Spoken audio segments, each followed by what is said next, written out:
इसके घर में भगवान गणेश की नृत्य की मूर्ति लगी रहती है। उस घर में जितने भी परिवार के लोग रहते हैं वो कहीं ना कहीं 24 घंटे काम में लगे रहते हैं, पर उनको शांति रत्ती भर की नहीं मिलती है। यहां तक का व्याख्यान शिव महापुराण करती है महाराज।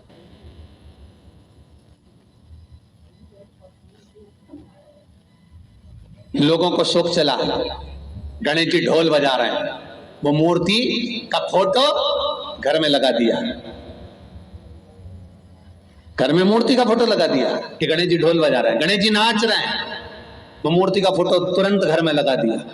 वेद व्यास जी ने कुमार खंड के अंदर वर्णन करा, यदि देवता के अपमानजनक मूर्ति या स्मरण पूजन का भाव अगर कहीं लगाया भी जाता है तो उस घर में शांति रत्ती भर की नहीं रहती है महाराज। यहां तक शिव महापुराण कहती है कि भगवान शंकर का शिवलिंग आप घर के अंदर रख सकते हो, भगवान शंकर का शिवलिंग घर में रखकर पूजन कर सकते हो, भगवान शंकर के शिवलिंग का आप स्मरण कर सकते हो, भगवान शंकर के शिवलिंग की आप पूजन कर सकते हो। पर शंकर, जब शिवपुराण खुद कह रही है कि शंकर का जो भौतिक स्वरूप है, शंकर का जो शारीरिक स्वरूप है, जैसे आप शिव महापुराण के पीछे जो बैनर देख रहे हो, इस बैनर में शंकर जी का जो स्वरूप दिखाया जा रहा है, ऐसी मूर्ति तप करने वाली, ऐसी मूर्ति आशीर्वाद देने वाली, ऐसी मूर्ति जो भगवान शंकर का मूल स्वरूप दर्शाती हो, ऐसी मूर्ति घर के अंदर नहीं रखी जाती। स्वयं शिव महापुराण करे,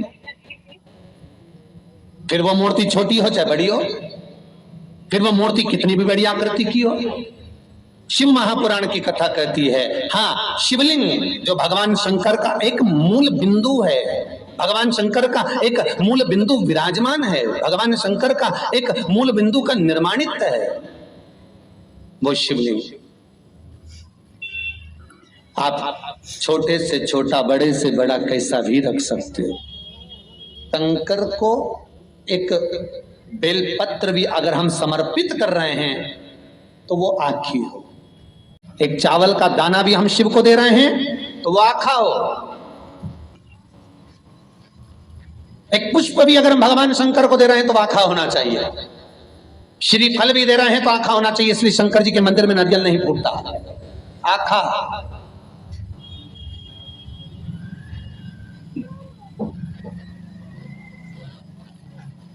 समर्पण भी हो तो पूर्ण हो, आखा, आधा नहीं। कुएं के पास की सफेद दुर्वा, कुएं के पास की सफेद दुर्वा, यदि 41 दुर्वा प्रत्येक बुधवार को गांठ लगाकर गणेश जी को समर्पित कर कर वापिस उठाकर उस दुर्वा को खाली पेट, आपके घर में भी गणेश जी होंगे, उनको समर्पित करो, खाली पेट इस दुर्वा को केवल चबा चबा कर खा लो और आधे घंटे बाद पानी को पी लो। बुधवार की बुधवार 5 बुधवार करना, गणेश जी को चढ़ाना, सफेद दुर्वा को गणेश जी को समर्पित कर कर चबा चबा कर खाना। उदर की प्रॉब्लम, जो भी मसा आदि की प्रॉब्लम होती है, उदर से जुड़ी हुई होती है, जिस चीज से जुड़ी होगी, पेट की जितनी प्रॉब्लम होगी, आपको जितनी भी प्रॉब्लम होगी, वो सारी 5 बुधवार करना, 6ठे बुधवार को जरूरत ही नहीं पड़ेगी। कितनी भी प्रॉब्लम हो पेट से, इतनी पेट से जुड़ी हुई प्रॉब्लम जितनी भी समाप्त, यही दुर्वा। शिव महापुराण की कथा कहती है, यदि पंचमी तिथि के दिन, चतुर्थी के दिन 7 गांठ वाली दुर्वा 21 ले लो और चतुर्थी के दिन गणेश जी को समर्पित कर दो।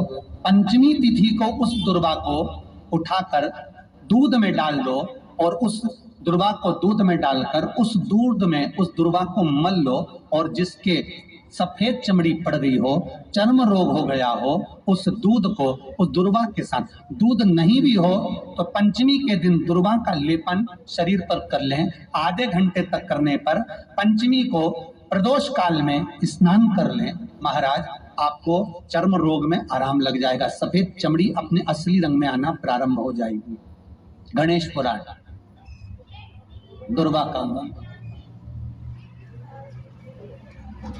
महाराज 21-21 दुर्वा के 108 बंडल बना लो। अगर एग्जाम में बैठ रहे हो, सरकारी परीक्षा में बैठ रहे हो, पास नहीं हो रहे, नौकरी नहीं लग रही, बहुत जगह इंटरव्यू दे दिया, 21-21 दुर्वा के 108 बंडल बनाओ, उसकी माला बनाओ और देवी के मंदिर में, माता जगदम्बा के मंदिर में, अर्थात जहां शंकर पार्वती पूर्ण परिवार विराजमान हो, ऐसे देवी के मंदिर में गणेश जी के गले में वो माला अर्पण करिया है, अपना नाम बोलकर और जिस एग्जाम में बैठ रहे हैं उसका भाव वर्णन कर कर महाराज। और वहीं से एक पुष्प लेकर अपने कमरे में जहां पढ़ते हो, कांच की प्लेट में उस फूल को रख दीजिए और दूसरे दिन एग्जाम के लिए चले जाइए, आप उसमें उत्तीर्ण होंगे, फल प्राप्त होगा। दुर्वा सुख का अनुभव करा दे, आनंद का। महाराज भगवान के मंदिर में पहुंचकर ये 5 दर्शन मनुष्य नित्य करता है। पहला भगवान के चरणों का, दूसरा भगवान के नाभि कोश का, तीसरा भगवान के वक्षस्थल का, चौथा भगवान की शिखा का और 5वां भगवान के नयन का। सबसे पहला दर्शन जब हम भगवान के मंदिर में पहुंचकर जाकर करें तो वो भगवान के चरण होना चाहिए। परमात्मा के चरण। भगवान शंकर की जो 5 पुत्रियां हैं, जया, विषहरा, शामरीवारी, दोतली और देव। भगवान शिव की जो 5 बेटियां हैं, रात्रि को सोने से पहले हाथ की अंजलि में जल लेकर जया, विषहरा, शामरीवारी, दोतली और देव, इन 5 कन्याओं का नाम लेकर आचमन कर कर जो रात्रि में विश्राम करते हैं, उनको रात भर नींद चकाचक आती है। उनको कोई चिंता न करने की जरूरत नहीं पड़ती हो, मस्त आनंद में सोते, गोली खाने की भी जरूरत नहीं पड़ती हो। गोली नहीं खा। अरे भैया, गरुड़ पुराण में एक लाइन आती है, बड़ी सुंदर है।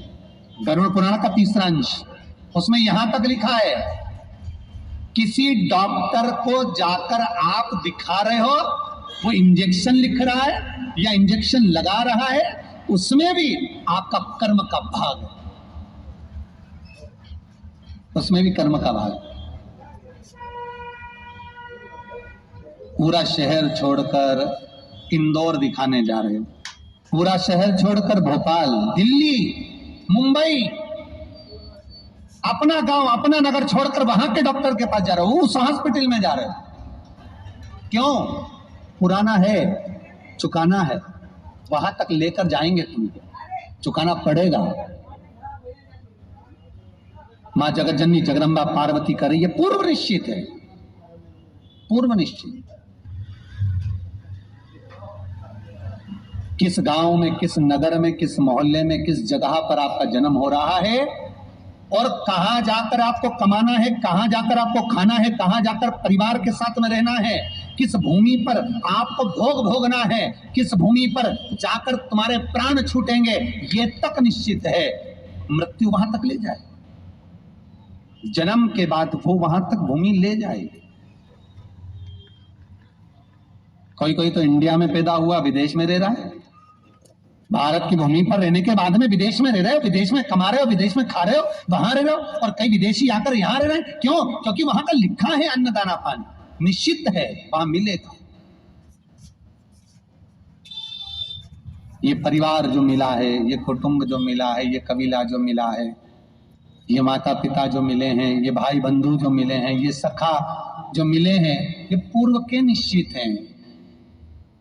किसी का भोग कर कर तुम आ गए हो, वो तुमको मिल गया, उसको चुकाना है। किसी का कुछ ले लिया, उसको चुकाना है। ये कर्म के अनुसार चुकाने के लिए हमें मिले।